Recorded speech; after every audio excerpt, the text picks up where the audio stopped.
The moment I told my mom I was a lesbian, she dropped the spoon she was holding.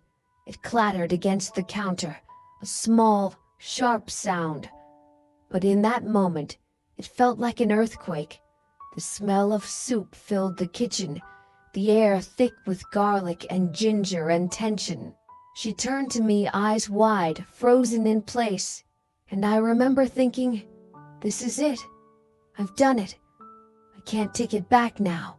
I could feel the weight of every lie I'd told before. Every fake crush, every deflection, every time I'd smiled and said, no, I don't like anyone right now. But this time I told the truth. And for a long, unbearable second, I thought I'd broken something we'd never fix. Before that night, my mom and I had this quiet, unshakable rhythm. We weren't the I love you out loud kind of family. Our love was practical, packed lunches, folded laundry, warm soup when I was sick. She was my safe place, even when I couldn't tell her everything.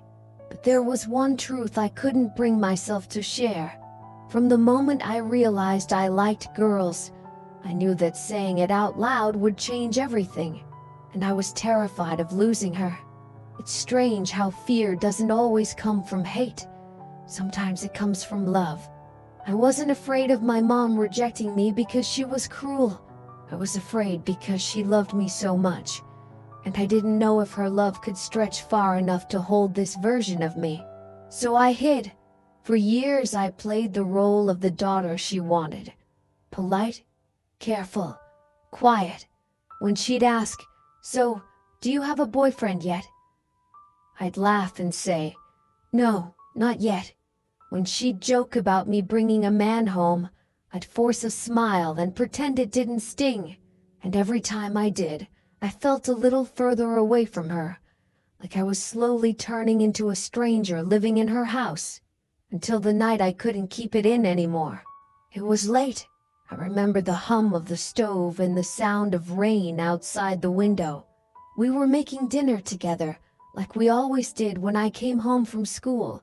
Something about that night felt calm, almost too calm, and maybe that's why I said it. She was talking about work, about my aunt's birthday party, about normal things, and I was half listening, half arguing with myself in silence. Don't say it, not now. But if not now, when? The more I waited, the heavier it got, like holding my breath underwater. So I just said it. "Mom," I started, my voice shaking. She looked up. I need to tell you something." Her expression softened. She thought I was nervous about school or money or something small. So I took a deep breath, and I said, "I'm a lesbian." For a moment, the words didn't even sound real, like they belonged to someone else's voice. Then silence. The spoon slipped from her hand and hit the counter. She didn't move. I could feel my heartbeat in my ears, waiting for her to say something, anything. Finally, she turned to me and said quietly, "What did you say?" I repeated it. "I'm a lesbian," this time slower. And I saw her face change, not with anger but confusion. Her mouth opened like she wanted to speak, but nothing came out. She just stared at me for what felt like forever.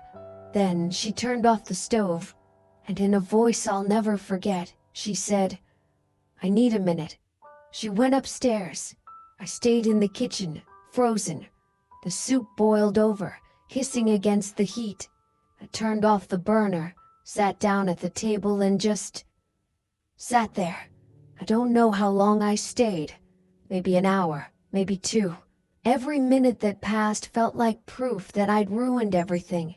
Eventually I went to my room. The house was quiet except for the rain. And I cried, quietly, into my pillow, because I had no idea what would come next. The next morning she didn't mention it. She made breakfast like normal. Asked me if I slept well. I said yeah, even though I hadn't slept at all. And for 3 days, we went on like that, pretending the world hadn't shifted, until the 4th day. I came home from school to find her sitting at the kitchen table with 2 mugs of tea. She looked up and said, "We need to talk." My stomach dropped. I sat down, bracing myself, and then she said something that completely floored me. "I wasn't mad," she began. "I was scared." That wasn't what I expected. She took a sip of her tea, her voice trembling. "I don't know what this means. I don't understand it all.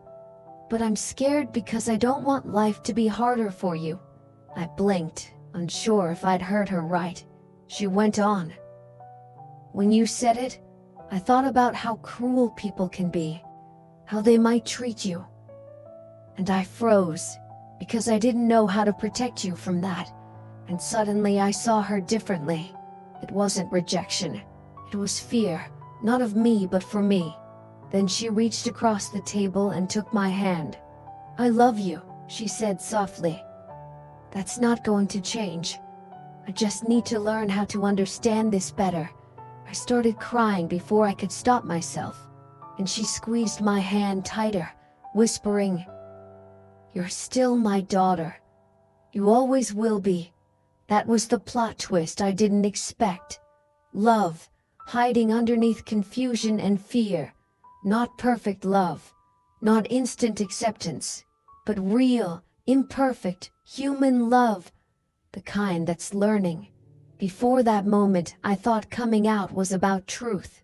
But what I learned is that it's also about patience. It's about giving people time to unlearn what they thought they knew, and letting love find its new shape. For a while, things were awkward. She'd still slip and ask if I liked any boys in school. Then she'd correct herself, flustered, and say, "I mean, anyone special?" And I'd laugh, because it was progress. Tiny steps, each one imperfect but moving forward. Then, one night, she knocked on my door and handed me a book. It was called "This Is How It Always Is," a story about a queer family. She said, "I thought maybe this would help me understand better." I didn't say anything. I just hugged her. That hug felt different, like forgiveness wrapped in love. Over time, our rhythm returned, new but familiar. We cooked together again. We laughed again. And one day she asked, "Are you seeing anyone?"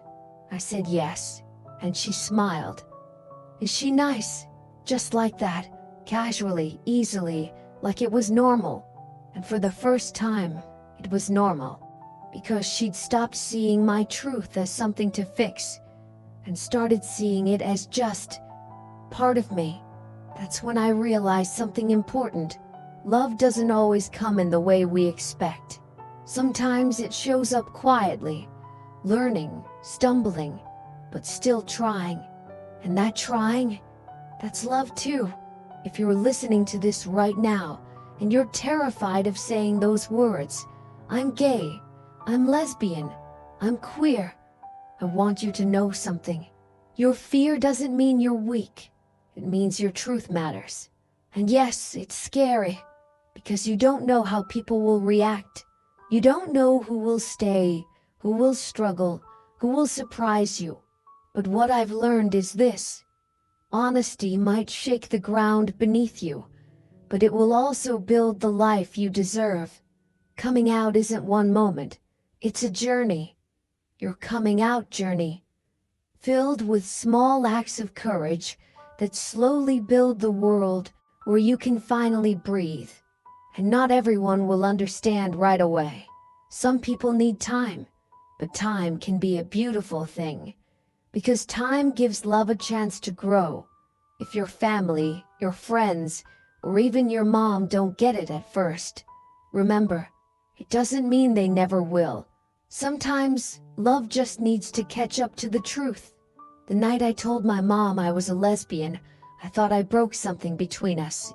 But now I know I didn't break anything. I cracked something open, and through that crack, something new grew. Something honest, something real. If this story resonated with you, if you've had your own version of this moment, I want to hear about it. Tell me in the comments. What was your I told them moment? Or, if you haven't had it yet, what's the one thing you wish someone would say to you when you do? Because every story, every one of our lesbian stories, every queer story, makes the world a little softer for someone else. And if you want to keep hearing stories like this, real, human, brave stories, subscribe. This channel isn't just about me, it's about us, the ones learning to live honestly, to love freely, and to speak our truths, even when our voices shake. Because the truth might shake people, but it also sets us free. The night I told my mom, I thought I'd lost her. But what I really found was something stronger, a love that learned, and a peace that finally let me breathe. And if you're standing at that same edge right now, waiting to speak your truth, I hope you know this.